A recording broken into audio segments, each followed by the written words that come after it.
सुबह के करीब 11 बजे का समय था। नगर की आईपीएस अधिकारी अनन्या वर्मा एक ऑटो में बैठी हुई थीं। ऑटो ड्राइवर को यह बिल्कुल अंदाज़ा नहीं था कि जो महिला उसकी ऑटो में बैठी हुई है वो कोई आम महिला नहीं बल्कि नगर की आईपीएस अधिकारी हैं। अनन्या ने नीले रंग की साड़ी पहनी हुई थी और देखने में वो बिल्कुल एक सामान्य सी महिला लग रही थी। वो अपने भाई की शादी में शामिल होने के लिए छुट्टी लेकर ऑटो में बैठी घर जा रही थी।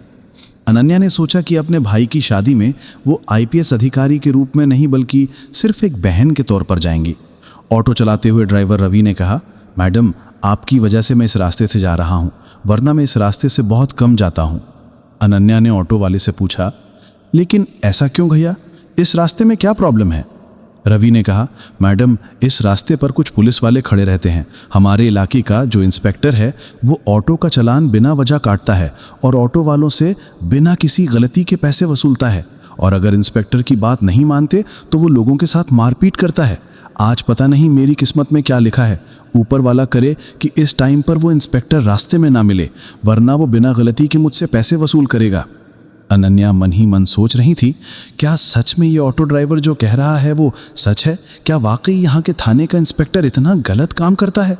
थोड़ी ही दूर आगे बढ़ने पर उन्होंने देखा कि सड़क के किनारे इंस्पेक्टर राजीव यादव अपने साथियों के साथ खड़ा था और वाहनों की चेकिंग कर रहा था। जैसे ही ऑटो उनके सामने पहुंचा, इंस्पेक्टर राजीव यादव ने लाठी से इशारा करके ऑटो को रोक दिया। फिर वो गुस्से में बोला, अरे ओ पायलट, नीचे उतर, तेरे बाप की सड़क है क्या? इतनी तेज स्पीड में ऑटो चला रहा है, कानून का कोई डर नहीं है क्या? चल अब जल्दी से 5,000 का चालान भर। इतना कहकर इंस्पेक्टर ने चालान बुक निकाल ली। ड्राइवर रवि डरते हुए बोला, साहब मैंने कोई नियम नहीं तोड़ा, आप किस बात का चालान काट रहे हैं? कृपया ऐसा मत कीजिए, मेरी कोई गलती नहीं है और अभी मेरे पास इतने पैसे भी नहीं हैं, मैं आपको 5,000 रुपये कहाँ से दूँ? ये सुनकर इंस्पेक्टर राजीव और भड़क गया। उसने ऊंची आवाज में कहा, ज्यादा जबान मत चला मेरे सामने, पैसे नहीं है तो ऑटो क्या फ्री में चलता है क्या? जल्दी से ऑटो के कागज निकाल, कहीं ये ऑटो चोरी का तो नहीं है? ड्राइवर ने जल्दी से सारे कागज निकाल कर दिखा दिए। कागज बिल्कुल ठीक थे, सब कुछ पूरा था, लेकिन इंस्पेक्टर राजीव ने फिर भी कहा, कागज तो सही हैं लेकिन चालान तो भरना ही पड़ेगा। अब 5,000 नहीं तो 3,000 ही दे दे, वरना तेरी ये ऑटो अभी सीज कर दूंगा। पास ही खड़ी अनन्या वर्मा ये सब कुछ ध्यान से देख और सुन रही थी। उन्होंने देखा कि किस तरह इंस्पेक्टर राजीव एक गरीब, लाचार और मेहनती ऑटो ड्राइवर को बिना वजह परेशान कर रहा था, उससे पैसे वसूलने की कोशिश कर रहा था। उनके मन में गुस्सा तो आया, पर उन्होंने खुद को शांत रखा ताकि पहले पूरी सच्चाई समझ सकें और फिर सही समय पर कार्यवाही कर सकें।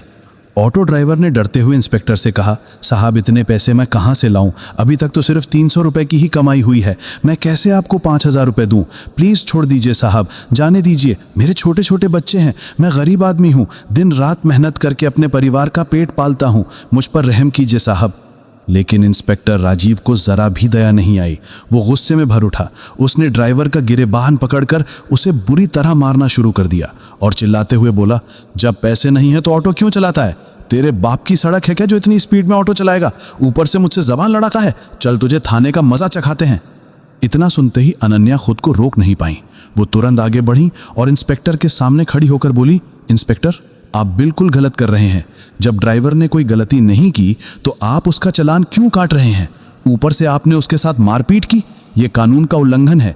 आपको कोई हक नहीं है किसी गरीब पर इस तरह अत्याचार करने का, इसे जाने दीजिए। इंस्पेक्टर राजीव पहले से ही गुस्से में था। अनन्या की बात सुनकर वो और भड़क गया। उसने ताव में कहा, अच्छा अब तुम मुझे सिखाएगी कि कानून क्या होता है? बहुत जबान चल रही है तेरी, लगता है तुझे भी जेल की हवा खिलानी पड़ेगी। चल अब दोनों एक साथ जेल में रहना। अनन्या का चेहरा गुस्से से लाल हो गया, पर उन्होंने अपने आप पर काबू रखा। वो देखना चाहती थी कि इंस्पेक्टर आखिर किस हद तक गिर सकता है। इंस्पेक्टर राजीव को यह जरा भी अंदाजा नहीं था कि उसके सामने खड़ी यह साधारण सी साड़ी पहनी महिला कोई आम औरत नहीं बल्कि नगर की आईपीएस अधिकारी अनन्या वर्मा है। राजीव ने अपने साथियों को आदेश दिया, चलो दोनों को थाने ले चलो, वहीं देखेंगे इन दोनों की कितनी जबान चलती है। तभी 2 पुरुष कांस्टेबल और 2 महिला कांस्टेबल आगे बढ़े और उन्होंने ऑटो ड्राइवर और अनन्या को पकड़ लिया। जब वे थाने पहुंचे तो इंस्पेक्टर राजीव ने कहा, इन्हें यहीं बैठा दो, अब यहाँ देखते हैं ये दोनों क्या करते हैं, इनकी औकात तो इन्हें दिखानी पड़ेगी। हवलदारों ने दोनों को एक बेंच पर बैठा दिया। पास ही एक कॉल आई और राजीव ने फ़ोन उठाते हुए कहा, हाँ आपका सब काम हो जाएगा, उस केस में आपका नाम नहीं आएगा, बस मेरे पैसे तैयार रखना, टेंशन मत लो, मैं आपका सारा काम कर दूंगा। अनन्या और ऑटो ड्राइवर दोनों बैठकर ये सब सुन रहे थे। अनन्या ने देखा कि ये इंस्पेक्टर ना केवल सड़कों पर लोगों को परेशान करता है, बल्कि थाने के अंदर भी रिश्वत लेकर काम निपटाता है। ये गरीबों को लूटता है और उनका हक मारता है। अनन्या गुस्से को दबाए रखी। वो जानती थी कि अभी तात्कालिक गुस्से में कुछ करना ठीक नहीं होगा। असली मुकाबला सबूतों और सही तरीके से करना है, ताकि पूरा पुलिस प्रशासन और नगर ये देख सके। वो अंदर से योजना बना रही थी कि किस तरह इसे सबके सामने बेनकाब किया जाए। पास बैठा ऑटो ड्राइवर परेशान था। वो अपने घर और बच्चों की चिंता कर रहा था। अनन्या ने उसकी तरफ देखा और शांत स्वर में कहा, आप घबराइए मत, ये इंस्पेक्टर आपका कुछ नहीं कर पाएगा। मैं आपके साथ हूँ। मैंने सब देख लिया है और मैं इसे बेनकाब करूँगी। आप निश्चिंत रहें, आपकी कोई गलती नहीं है, आप सुरक्षित हैं। मैं कोई आम महिला नहीं हूँ, मैं आईपीएस अफसर अनन्या वर्मा हूँ। मैं इस इंस्पेक्टर के सारे काले कामों का पता लगा रही हूँ, इसलिए अभी चुप रहकर सब देख रही हूँ। फिर सब साफ करके इसकी औकात लोगों के सामने दिखाऊंगी। ये सुनकर ऑटो ड्राइवर को थोड़ा सुकून मिला। उसने एक गहरी सांस ली और बोला, क्या आप सच में आईपीएस मैडम हैं? लेकिन जब मेरे साथ ये सब हो रहा था तो आपने कुछ क्यों नहीं कहा? मुझे बचाया क्यों नहीं? आप कहीं झूठ तो नहीं बोल रही या आप इन लोगों से मिली तो नहीं हैं? ड्राइवर थोड़ा घबराया हुआ था। अनन्या ने उसे शांति से भरोसा दिलाया, नहीं, मैं इन लोगों से नहीं मिली हूँ। मैं सच में इस इंस्पेक्टर को बेनकाब करने के लिए चुप बैठी हूँ। बस मैं देख रही हूँ कि ये इंस्पेक्टर और कितने गलत गैर कानूनी काम करता है, इसलिए अभी चुप हूँ। वरना चाहूँ तो इसे तुरंत सस्पेंड भी करवा सकती हूँ। तुम थोड़ा धैर्य रखो, फिर देखो मैं इसका क्या हल करती हूँ। कुछ देर बाद इंस्पेक्टर राजीव अपने केबिन में चला गया। फिर उसने एक हवलदार को बुलाया और कहा, उस ऑटो ड्राइवर को बुला कर लाओ। हवलदार बाहर गया और ड्राइवर से बोला, साहब ने आपको अंदर बुलाया है। ये सुनकर ड्राइवर डर गया, मगर अनन्या ने उसे हिम्मत दी और कहा, तुम परेशान मत हो, जो भी होगा मैं सब देख लूंगी। वो इंस्पेक्टर के पास गया। राजीव ने ड्राइवर को देखकर हंसते हुए कहा, देख, अगर तुझे तेरी ऑटो बचानी है तो तुझे 5,000 देने ही होंगे, वरना तेरी ऑटो सीज कर दूंगा। ऊपर से तू मेरा दुश्मन भी बन जाएगा। पूरे इलाके में मेरा ही राज चलता है, मैं जो चाहूँ वो कर सकता हूँ। मुझसे टक्कर मत लेना, जो मैं कह रहा हूँ वही कर। जल्दी से 5,000 का चालान भर दे। ड्राइवर का दिल जोर से धड़कने लगा। वो रोते हुए बोला, सर ऐसा मत कीजिए, मेरा हाल देखिए, अभी मेरे पास इतने पैसे नहीं हैं। प्लीज़ मुझे छोड़ दीजिए, मेरे छोटे छोटे बच्चे हैं, मैं उन्हें क्या खिलाऊंगा? इंस्पेक्टर गुस्से में बोला, देख, मैं तेरी कोई बात नहीं सुनूंगा। पैसे दे, वरना तू बर्बाद होगा, तेरे परिवार को भी नुकसान होगा। अब पैसे तो तुझे देने पड़ेंगे। डर की वजह से ड्राइवर ने झट से जेब से 2,000 रुपये निकालकर इंस्पेक्टर को दे दिए और कहा, मेरे पास बस इतना ही है, प्लीज़ ये रख लीजिए और मुझे जाने दीजिए। इंस्पेक्टर पैसे लेते हुए बोला, ठीक है, जा बाहर जाकर बैठ जा, और अब उस औरत को भेज जो तेरे साथ आई थी। ड्राइवर बाहर आया और बोला, मैडम, अब साहब आपको बुला रहे हैं। अनन्या बिना झिझक उठी और अंदर चली गई। इंस्पेक्टर राजीव ने पूछा, नाम क्या है तुम्हारा? अनन्या ने आत्मविश्वास भरी आवाज में कहा, मेरे नाम से आपको क्या मतलब है? आप अपनी बताइए, आपने किस लिए बुलाया है? इंस्पेक्टर हैरान रह गया।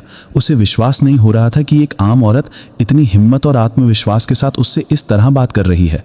वो बोला, देखो, ज़्यादा अकड़ मत दिखाओ, हमारे पास हर अकड़ की दवा है। अभी 2 डंडे पड़ेंगे तो सब अकड़ निकल जाएगी। अगर घर जाना है तो जल्दी से 2,000 निकालो, वरना जेल की हवा खानी पड़ेगी। अनन्या ने बेखौफ होकर जवाब दिया, मैं आपको 1 रुपया भी नहीं दूंगी। मैंने कोई गलती नहीं की है। आप मुझसे किस बात के पैसे मांग रहे हैं? बिना वजह आपको पैसे देने का क्या मतलब? आप कानून का पालन कर रहे हैं या खुद कानून तोड़ रहे हैं? आपने जो यह वर्दी पहनी है उसका मतलब क्या? सिर्फ गरीबों को डराना है, उनसे पैसे हटना है? क्या यही आपकी ड्यूटी है? यह सुनकर इंस्पेक्टर राजीव और भड़क गया। उसने गुस्से में हवलदार को बुलाया और चिल्लाते हुए कहा, अभी इस औरत को जेल में बंद करो। हवलदार ने आदेश मानते हुए अनन्या को लॉकअप में डाल दिया। किसी को भी इस बात का अंदाजा नहीं था कि आज जो कुछ हो रहा है उसके नतीजे कितने गंभीर होने वाले हैं। अनन्या बिना कुछ बोले शांत खड़ी रहीं। उनकी आंखों में गुस्सा नहीं बल्कि दृढ़ निश्चय झलक रहा था। कुछ देर बाद थाने के बाहर एक पुलिस की गाड़ी आकर रुकी। गाड़ी से इंस्पेक्टर सौरभ मेहरा बाहर निकले। उनके चेहरे पर सख्ती और गुस्सा साफ झलक रहा था। वे सीधे थाने के अंदर गए और एक हवलदार से बोले, सुनो, यहां किसी औरत को लॉकअप में बंद किया गया है, मुझे उसे देखनी है। हवलदार थोड़ा अटक कर बोला, हाँ सर। तभी अंदर से इंस्पेक्टर राजीव बाहर आया और बोला, कौन है रे, क्या बात है? सौरभ ने उसे देखते हुए कहा, सुना है तुमने किसी औरत को लॉकअप में डाल दिया है, मुझे वो दिखानी है। राजीव बोला, हाँ डाला है, चलिए दिखाता हूं। इतना कहकर राजीव सौरभ को लेकर लॉकअप के पास गया। उसे जरा भी पता नहीं था कि अब जो होने वाला है वो उसकी जिंदगी का सबसे बड़ा झटका बनने वाला है। लॉकअप में बंद महिला को देखकर इंस्पेक्टर सौरभ चिल्ला उठा, ये तुमने क्या किया? तुम्हें पता ये कौन है? यह हमारी नगर की आईपीएस मैडम है। राजीव के पैर तले जमीन खिसक गई। वो डरते हुए बोला, ये आईपीएस मैडम है? मुझे बिल्कुल अंदाजा नहीं था। सौरभ ने तुरंत हवलदार को इशारा किया। हवलदार ने लॉकअप खोला और अनन्या बाहर आई। अनन्या ने शांत और ठंडी आवाज में पूरी बात सौरभ को बताई कि कैसे राजीव ने ऑटो ड्राइवर को रोका, पैसे मांगे, ड्राइवर के साथ मारपीट की, उन्हें थाने ले जाकर परेशान किया और बाद में लॉकअप में बंद कर दिया। अनन्या ने बताया कि वे सब कुछ देख रही थीं ताकि इस इंस्पेक्टर की करतूतों को साबित किया जा सके। सौरभ समझ गए कि मामला बहुत गंभीर है। उन्होंने तत्काल बाहर निकले और आगे की कार्रवाई शुरू की। सबसे पहले उन्होंने आधिकारिक चैनलों के जरिए अपने वरिष्ठ अधिकारी एएसपी को मामले की जानकारी भेजी।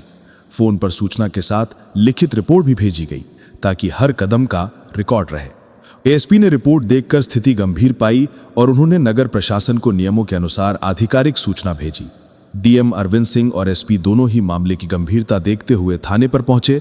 डीएम थाने पर आए और वहां का पूरा मामला देखा। डीएम ने राजीव से पूछा, तुमने किस अधिकार से किसी महिला को इस तरह थाने में ठहराया और बिना वजह लॉकअप में डाला? डीएम ने स्पष्ट कहा कि यह कार्य कानून का उल्लंघन है।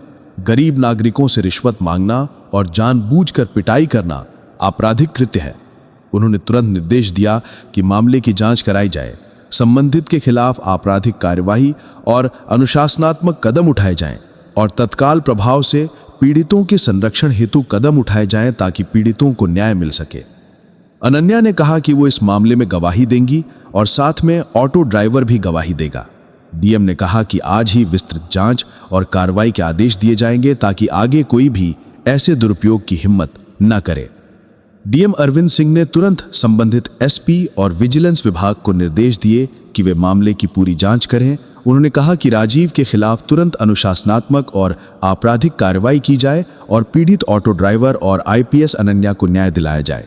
अनन्या ने डीएम को पूरी घटना विस्तार से बताई। उन्होंने कहा कि यह सिर्फ उनका मामला नहीं है, बल्कि नगर के कई गरीब और छोटे व्यवसायी इसी तरह के अत्याचारों के शिकार होते हैं। उन्होंने अपना बयान आधिकारिक रिपोर्ट में दर्ज करवाया ताकि कोई भी इसे दबा ना सके। ऑटो ड्राइवर रवि से भी पूछताछ हुई। रवि ने डीएम और जांच अधिकारियों के सामने बताया कि किस तरह राजीव ने बिना किसी कारण के चालान भरने और पैसे मांगने की धमकी दी थी।